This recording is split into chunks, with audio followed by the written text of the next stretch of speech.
Good afternoon, ladies and gentlemen, and welcome back to the Forged Alliance Forever promotional series with me, your host, Gyle.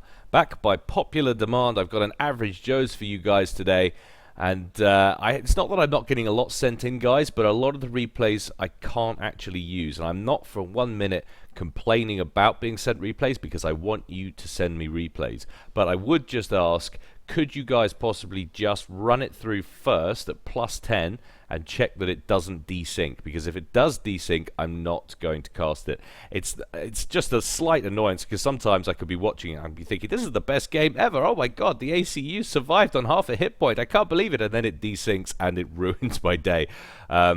So yeah, if you could just check that beforehand, that'd be great. Anyway, on to today's game.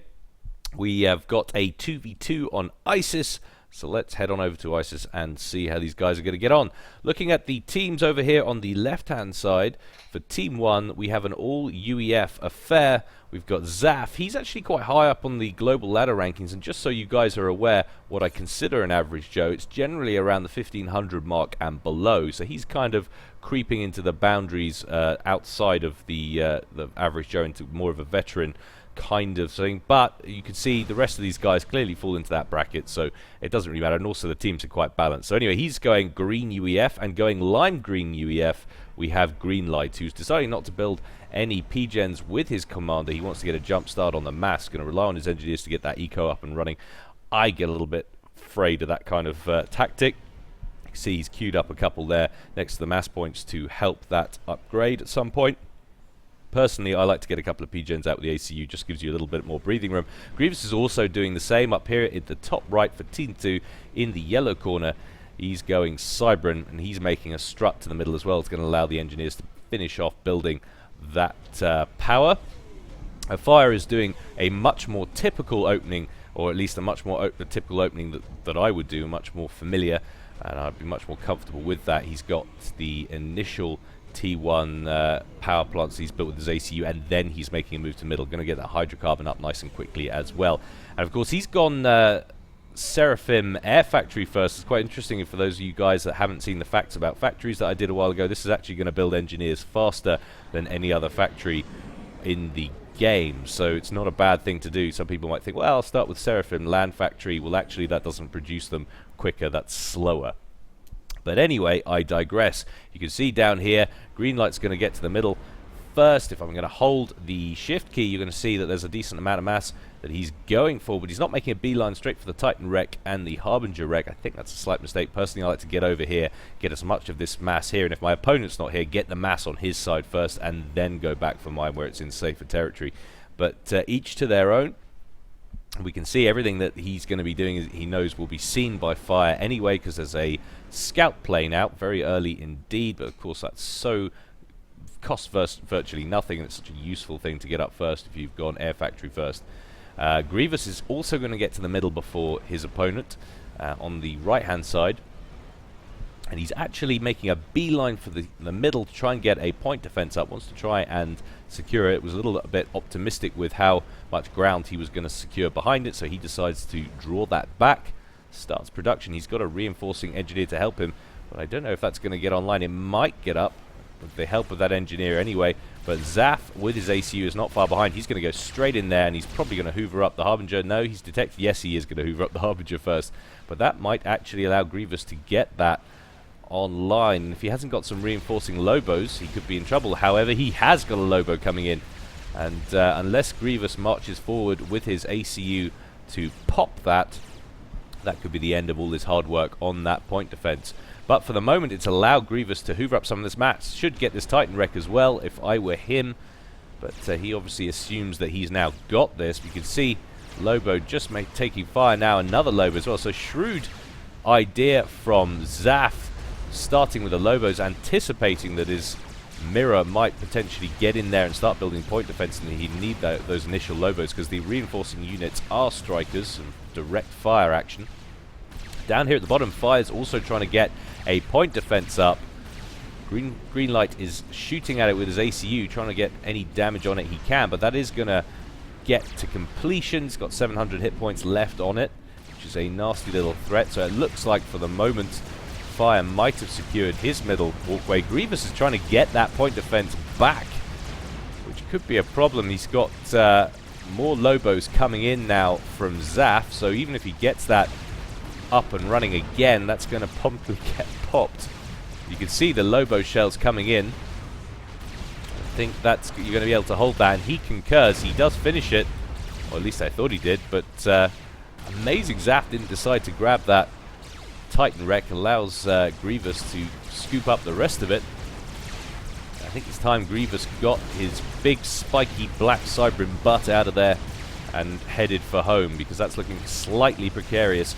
Zaf, however, is taking fire from some T1 bombers from Fire, taking fire from Fire. It's going to get annoying across the rest of the game. And he's just continuously building bombers at the moment. And he's also got a nice little drop going on. We've got a little bit of a Zui drop from Fire. He's going to try and get those, for the looks of things, into the rear base of Greenlight. That could cause him immense amount of trouble. Not only has he been shooed out of the middle for the moment, while Fire is on an upgrade. You can see that's the left arm, so that looks like a T2 upgrade. But Zuis do make landfall. They're going to engage some archers there that were opening up on that transport, so the transport manages to survive for the moment, at least on 36 hit points. Greenlight's actually going to take some damage from these Zuis. He loses a mass point, but very wisely has managed to construct a point defense in his base. Very intuitive of him to do that. They're now opening fire on this T2 mass point. They're not going to kill that before they go down. Well, I say that. It's going to be close. 925 hit points. They won't kill that. And Fire has sent some reinforcing units to assist Grievous. It looked like Zaf was having a little bit too much success up at the top.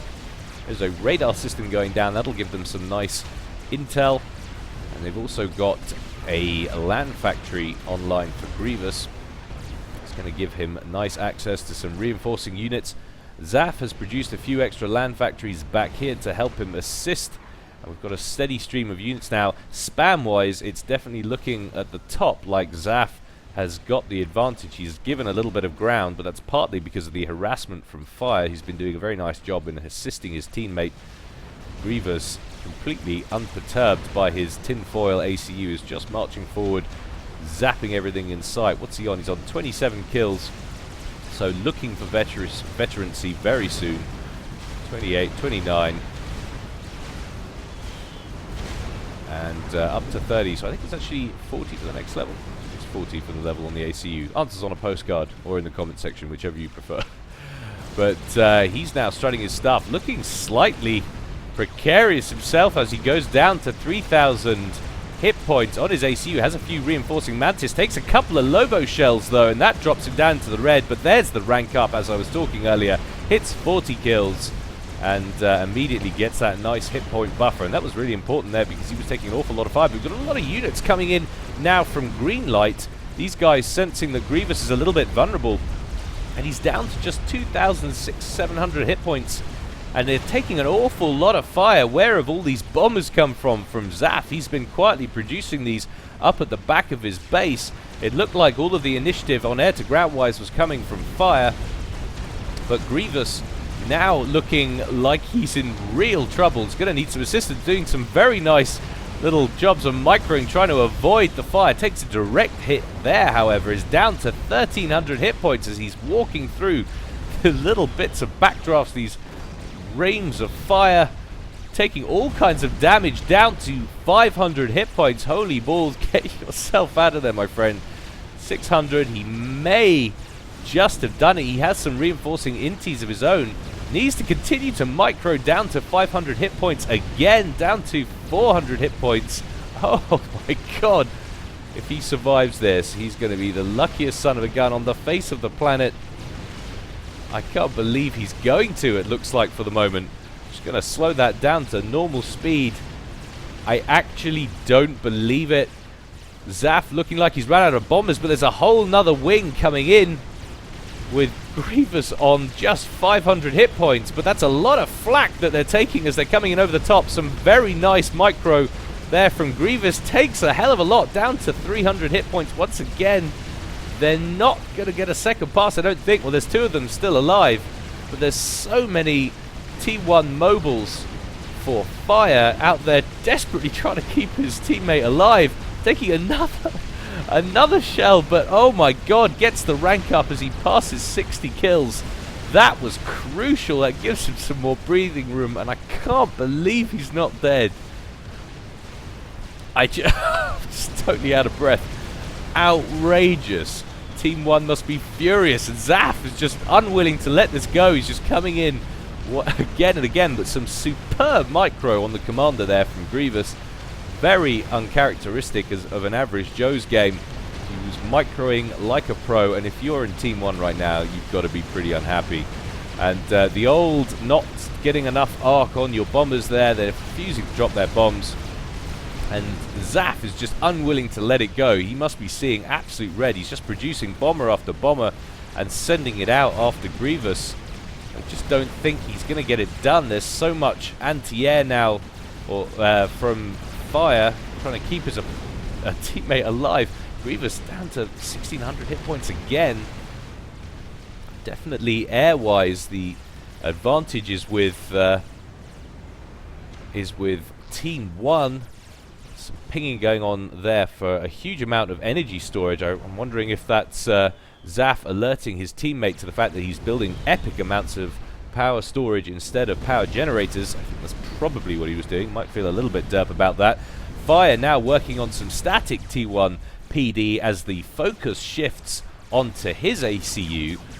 Wisely from Zaf, he's thrown away enough units trying to kill Grievous, but oh my god, I can't believe he survived that. He's getting an upgrade now on his comm. That's the right weapon, I think. That's the right gun, so it's going to be a gun upgrade, I believe. But holy balls. So a very exciting opening in this game as we now make it into the 13-minute mark with no one dead. It's always nice to see a close call like that. It's exactly what we're looking for, incidentally, guys, when it comes to average Joe replays, or indeed any replay. We love to see close calls. Games go on longer than you think they're going to because someone survives through epic micro or a bit of luck or a bit of both. Always ideal. But I got that completely wrong. I think that was actually the T2 building suite. It's always difficult to see. If I just take a look at what Grievous has got on his commander. Still Team 1 pushing with the land. And indeed that was the engineering suite on the comm. So I ignore what I was saying earlier. I was full of it. Trying to get a little bit of a run by now with the strikers, Zaf. Trying to get into the back of the base. Could potentially disrupt this T2 power plant's production. That would definitely hamper Grievous a lot. But for the moment, all of the aggression on the map is really coming from Zaf. A lot of air to ground going on still, despite the amount of T1 mobiles that Fire has been producing. But having said that, he's only got one or two left. He's only got one left in this little forward group. Question is, has he got any more back here? Indeed he has. He looks like he's got 3 or 4 in the mix, still protecting Grievous. And Grievous has got a T2 static flak up, the Burstmaster. And that's going to afford him some excellent protection. You see anything that's going to fly over that is going to get zapped out of the sky. Zaf promptly realizing there's no future for his forces there. He's going to hightail it out of there with his inties. He's going to get a few straggler bombers shot down as they pass over this forward group of units on a bombing run. But for the most part, somehow Team 2 are still in this despite that vicious onslaught from Zaf. And Greenlight looking a little bit static. If we take a look at the economies quickly, he's got a great deal going on. He's floating a reasonable amount of mass, got a bar half full. Zap is on a much more significant amount of mass. He's on 45. Didn't even say what Greenlight was on. Sorry, he's on 37. Fire is on 67. He's been doing a pretty solid job of upgrading, so MVP on Team 2 definitely Fire, especially keeping his teammate alive. He's also floating quite a significant amount of mass. Grievous has got his spending mass. That's why Fire is has got so much because it's actually being buffered from Grievous, not using enough at all, and he's on around the 49 mark. So Team 2 definitely with the advantage on the eco. It's going to be interesting to see if they can turn this around now after that incredibly close call. Grievous now starting production on a TAC missile launcher. Be interesting to see if he's going for a sniper or he's just going to try and assassinate some mass. Trying to see where the commander is for Zaf. There he is. He's got a move command back here, and that's actually quite handy for him because there are some buzz kills going up for Zaf in that area. He's obviously concerned about the sniper. There's a hell of a lot of stingers now out on the field. I've missed the transition to T2. I do apologize. And at the same time, Grievous is making a push with his Mantis against this forward group of strikers that have been loitering in that forward gap. And Zaf just posturing with those air units looking for a gap. If he can get these strikers into the back of one of these two bases, he could do a hell of a lot of damage in terms of power and mass. That's going to be his best option. He doesn't want to go anywhere near the commander because of the amount of flak. He's got 3 T2 statics. The Burstmaster's now hanging out by his commander. That is a dangerous place to be for any air unit that isn't a T3 unit. It's going to fly straight overhead. So definitely the most damage he could inflict at the moment with those strikers would be to get in the back of the base. He's going to go after the interceptors first with his own. That's a wise decision. Thin those out before those strikers come into range, because the minute they do, that's going to be primary target for both of the guys on Team 2. Fire has been producing some of T2 fighter bombers for the Seraphim, the Notha. Said that before. But those strikers, just as I said, are going to get into the back of the base and start working on some of the T2 mass, and that could be very annoying indeed for Grievous. It's going to be all a question of how quickly Team 2 can deal with it. Immediately, he starts working on the T2 mobile flak for Cyberin, the Banger, and as soon as those come out, I think Zaf is going to have to think about moving out of there. He's lost a few strikers already. He wants to get this other mass point taken down too. That'll be 18 mass that Grievous is now no longer getting, and I think that's a decent call for about 6 stingers. So he's going to drop that out of there. On his way back, he's going to pick up a few Mantis kills. And you can see TAC missiles now being launched from that forward TAC missile base. He's already taken out 1 mass point, I think.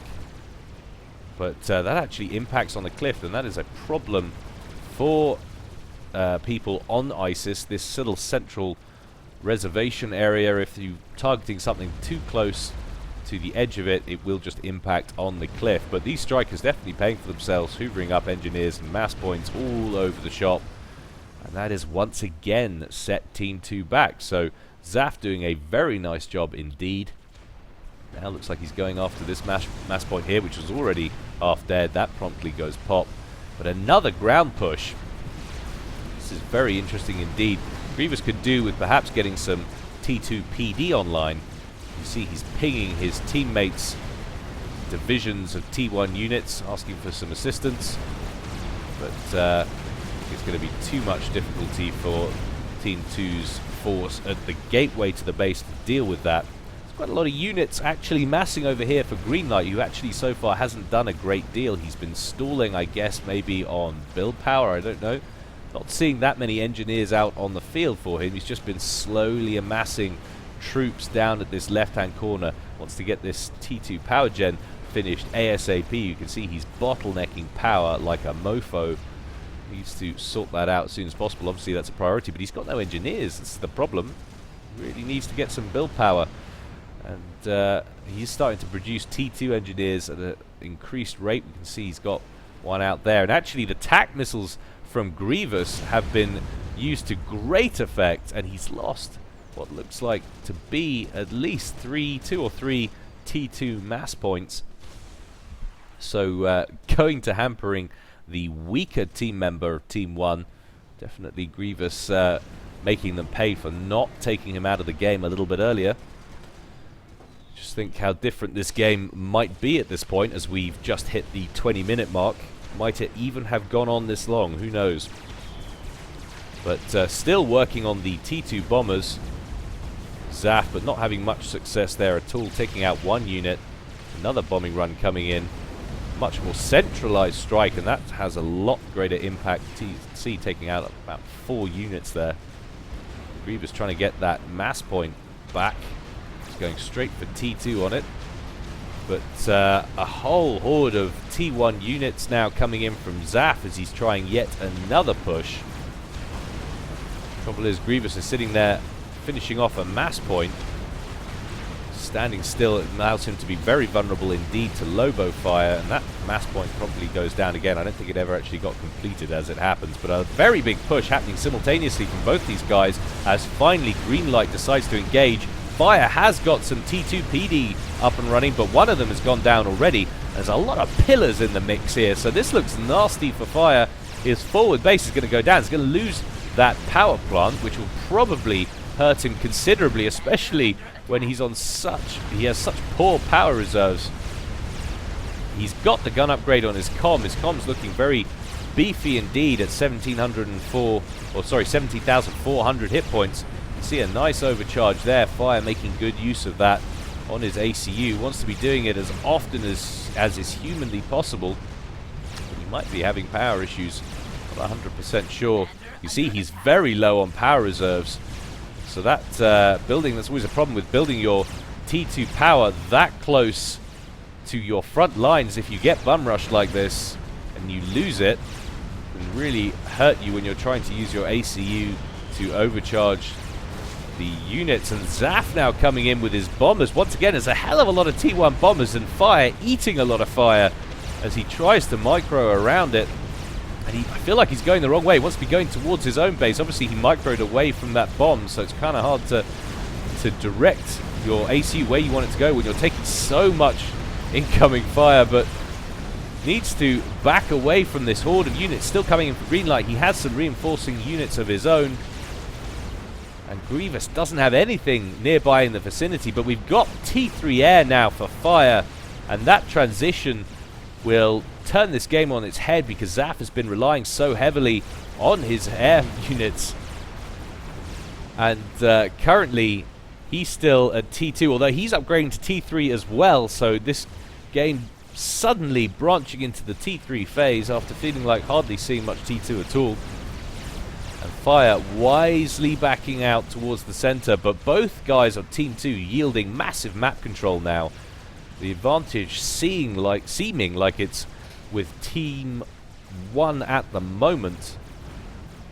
To see how it pans out though, because the ASFs that are on the field currently for Fire will completely nullify that air advantage that Team 1 have been relying on for so long.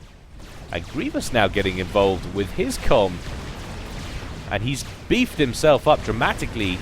He's sitting on 20,000 hit points, so the formerly paper thin Cybrin ACU, once it's tooled up and ready to go, can be just as effective as any other. He's got the personal stealth generator, he's got the T2 engineering suite. And if we take a look at what it looks like from Greenlight's perspective, only really see him when he's coming into view, which makes life a little bit more difficult to keep track of where your opponent actually is.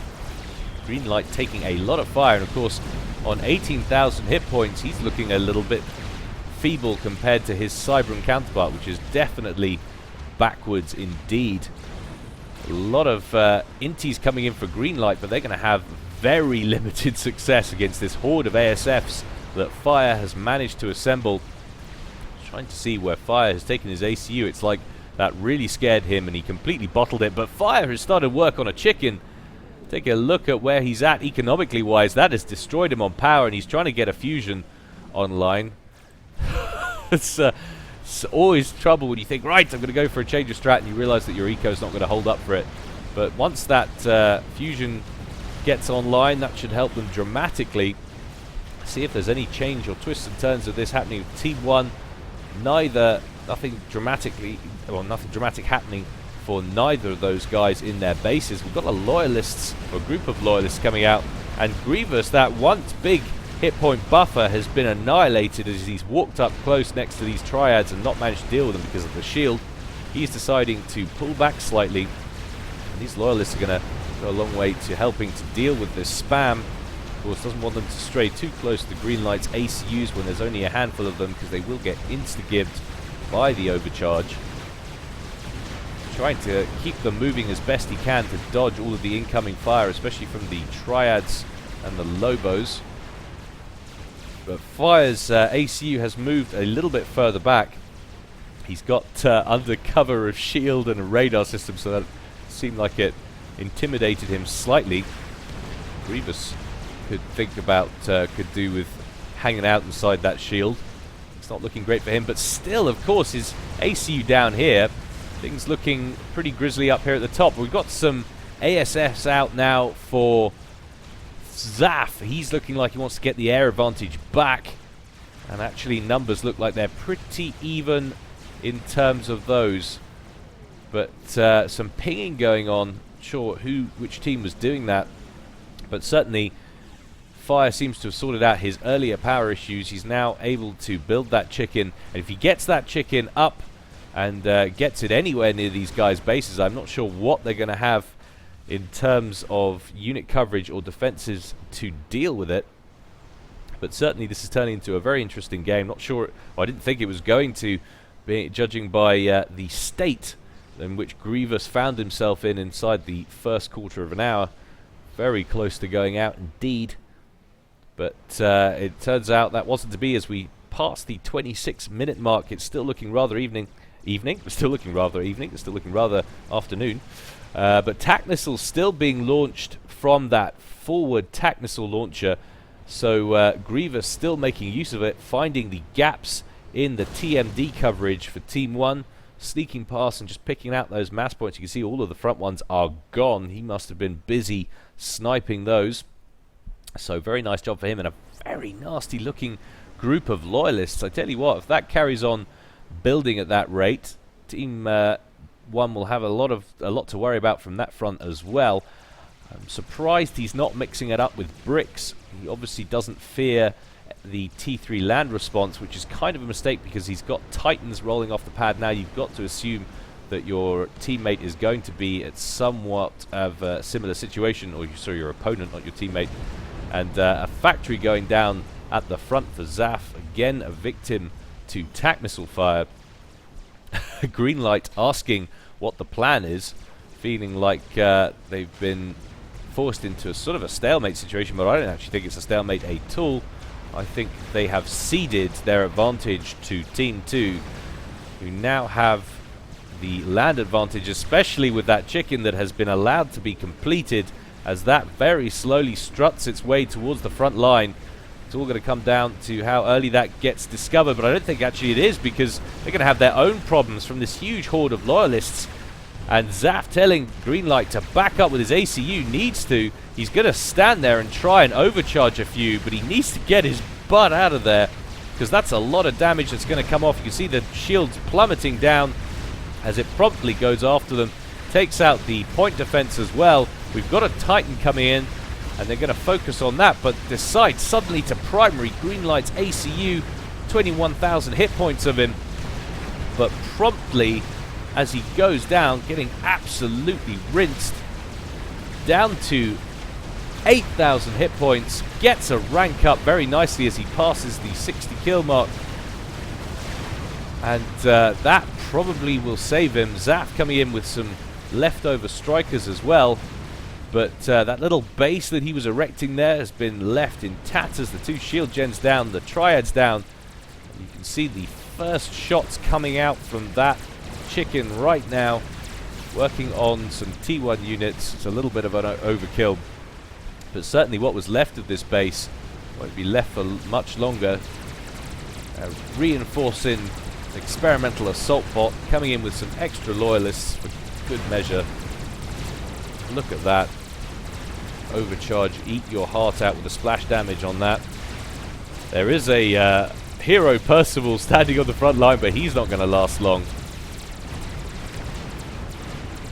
And that devastating Colossus Death, as it's called, that big ball of plasma that flies through the air and has a splash damage of 8. Absolutely wrecking things as it strolls past. There's a lot of strikers though, and Zaf needs to get his ASFs involved and pop those before that chicken takes too much damage. Indeed he does. One pass knocks 4 or 5, all of them out of the air, in fact.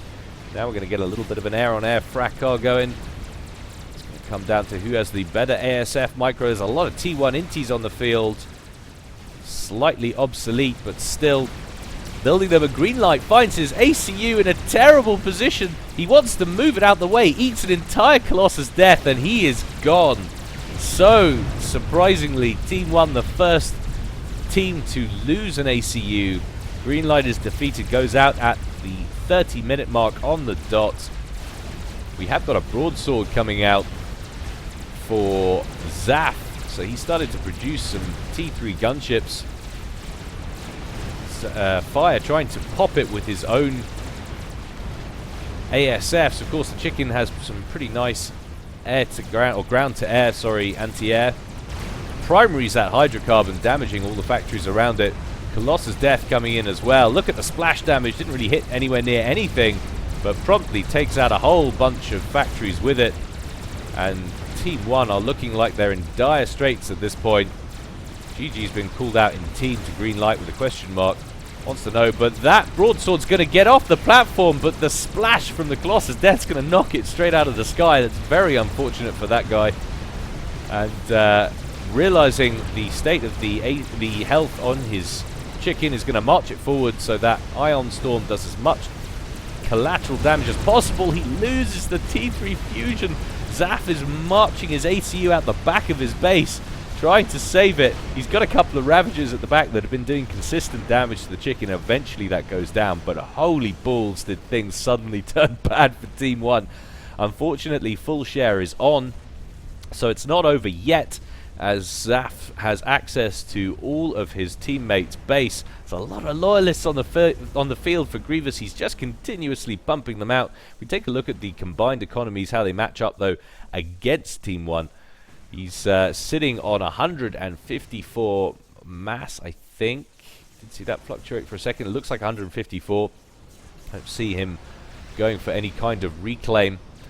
But Grievous is on 61 mass and Fire's on 123, so a slight advantage in terms of eco for Team 2. And also, of course, the extra player, which is always nice to have. Not having to worry so much about your attention being all over the place. But the happy band of loyalists marching towards the front lines now, where just one Percival and a whole bunch of inferior tech stand guard. Shield generator will help marginally, but that promptly falls as those loyalists march forward. They should be primarying the Percival. Indeed they are, once they notice what's going on. And he's going to make his way to the main base. However, there's a nice bunch of reinforcing Titans that Zaf has very quickly spammed up. Very nice work there indeed. It's a pity they're not Percivals. He'd be walking through that like it was nothing. Question, see how many of these loyalists survive to get into the main base and do damage, because if you can manage to damage enough of this base, that really will be game over. Indeed, that's looking a little bit grisly. And Zaf hastily working on whole batteries of triads at 2 different locations. It's a very nice idea to do indeed, because you know those loyalists are going to spread out once they get inside the base. Just brutal though. Of course, when those loyalists go down, the EMP blast that they release knocks out all kinds of stuff. You can see all those engineers taking the little power symbol there. They go out of action. Seriously annoying unit. And of course, they hurl TAC missiles back to where they came from. Cyberin, they love to cheat, man. Not cool. We've got a little bit of a pinging going on over here because we have another chicken under construction as we head towards the 35-minute mark. See a few engineers down here have been sent from Grievous to help assist to maintain air coverage, maintain that advantage they've got. Interestingly, Grievous is deciding to back off for the moment. See if we can discern where to. It's almost impossible thanks to the amount of queued up waypoints. But that is a lot of engineers out there, and that's going to go a long way to assisting the construction of that chicken. You can see the mass promptly rocketing up. So many engineers getting up so much reclaim. This is definitely an upper tier average Joe's. It's you watch some of the lower tier ones, you wouldn't see this kind of competency in their play from both teams. We've certainly seen it from Zaf. He's definitely been MVP for Team 1. But Fire's been very solid indeed. He's rescued his teammate on more than one occasion. And that chicken has just destroyed any hopes, I think, of Team 1 pulling away a victory at this point. But we'll have to see how it goes. There's a bit of a lull at the moment in action. Both guys just working on building up their forces. Both teams, I should say. See that chicken chilling out in the base, despite having done a huge amount of damage, is offering a nice gift to Team 1 in the terms of reclaim. We'll see how these guys are actually doing on reclaim. And Zaf is sitting on a whopping 20, coming up for 29,000 and climbing. Fire is sitting on almost identical amount of mass thanks to the huge quantity he's hoovering. Got a go back, please. I don't know who that was from. And Grievous on a kind of woeful comparatively 7,500 mass, hasn't got anywhere near the reclaim that his teammate and his opponent have. But has dropped a whole bunch of engineers to get his hands on some just as I mentioned it, and that's a terrible time to land as the swarm of traffic wardens come in from Zaf to punish them for abysmal parking. That was a terrible place to land. Absolutely annihilated. And all of these engineers are in trouble as well. Luckily for them, at least there's a chicken coming into the fold. But he's going to lose all of them. I don't think it matters that much at this point. This chicken could potentially signal the end of the game. Certainly this forward group of units not going to have too much luck. Just literally tickling this chicken at this point. He's got a bunch of pillars left in there as he sort of walks around on them, trying to step on them. Not really getting the job done. I think they actually cause damage to land units by stepping on them. Answers on the postcard if you know the answer to that one. Obviously they cause damage to buildings, but do they inflict damage on units? I don't actually know the answer to that, so if anyone does, do let us know. We've got a whole bunch of loyalists, of course, massing up here for Grievous. Could do with sending those in at the same time. Certainly feel like they could finish the game here and now as we knock it up a notch. But, yeah, that's been such a game. To think of how close Team 1 were to finishing off Grievous, that could potentially have been the end of the game. Having said that, Fire has played exceptionally well. He would have just had access to Grievous's economy, so you can't rule it out when full share is on, certainly. Things might have again been different as well if they'd have managed to eliminate green light earlier with less stuff, and Zaf had access to his eco earlier on in the game. But shoulda, woulda, coulda, ifs and buts, who knows. And as that chicken walks in, takes out almost all of the triads in that front battery. 1, 2, 3, 4, 5 of them. One of them still alive. He's decided to turn around, not looking like he wants to get entangled with that. It's an interesting decision at the best of times. But certainly the more vulnerable place to go is up here, because of course the batteries of triads that went up in the first attack from those loyalists. If he was to send it in here, this is where of course the ACU is. However, he's got the time to build Ravagers, so that opportunity is diminishing by the second. But I think he's going to have enough to deal with this. Chicken is just skirting around the outside, wants to take out that fusion. And the sooner the better, because all of the engineers that are standing right by it are busy building Ravagers. You can take those engineers out and the Ravagers go down as well. Lovely little hit there. We go into cinematic mode and watch Fire pillage what's left of Greenlight's base. First of all, standing to the side, looking like he doesn't really want to get involved. Part of the industrial action, he's on his day off or something. But reinforcing loyalists coming in now to assist the chicken in the demise of what was Greenlight's base.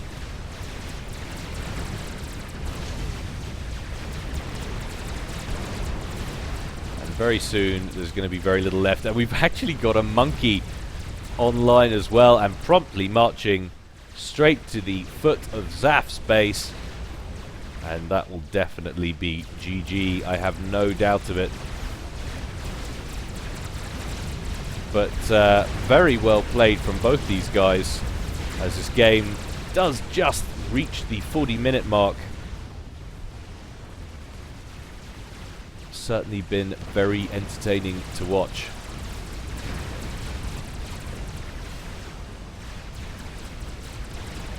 A hell of a lot of Ravagers, though, he's managed to construct in the last couple of minutes. That's been his primary focus. Going after the Loyalists in a big way as they just get popped one after another. But I think he really needs to focus on the Monkey Lord with the Ravagers and then just try and pop the Loyalists with Overcharge. But an experimental bomber, what?